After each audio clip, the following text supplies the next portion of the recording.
Her bir insan için onun milli mensubiyeti, onun gurur mənbəyidir. Mən həmişə fəxr etmişəm, bu gün də fəxr edirəm ki, mən Azərbaycanlıyam.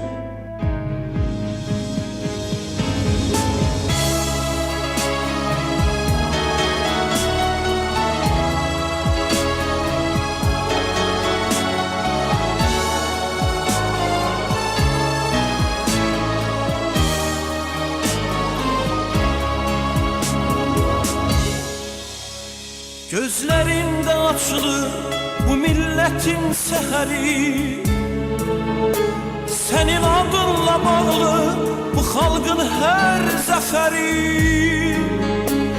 Qədemin değen yerde sehralarda gül açır, Gülistana çevrilir yurdun kendi şehri. Güneş doğur elə bir harda çəkilir adın,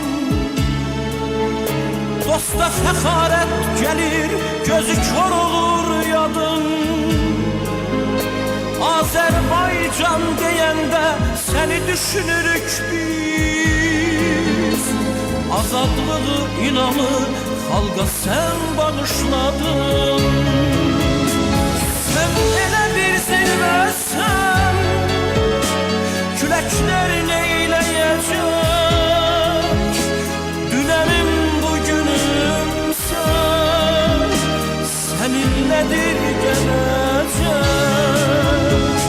Nə qədər Azərbaycan, nə qədər bu millət var, Heydər xalqım deyəcək, xalq Heydər söyləyəcək.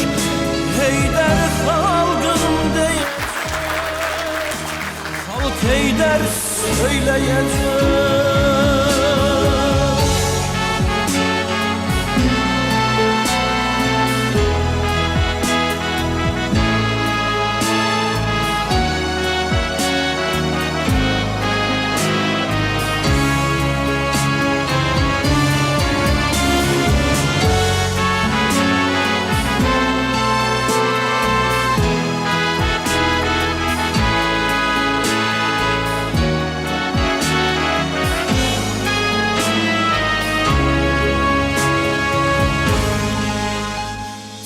Bu çetin zamanda gücümüz, kuvvetimiz, sen bizim bu dünyada en büyük servetimiz.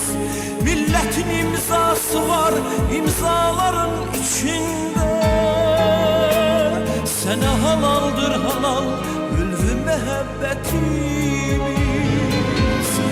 Sen bu çetin zamanda gücümüz, kuvvetimiz, sen bizim bu dünyada en büyük servetimiz. Milletin imzası var imzaların içinde, sana halaldır halal ülfü mehabbetimiz.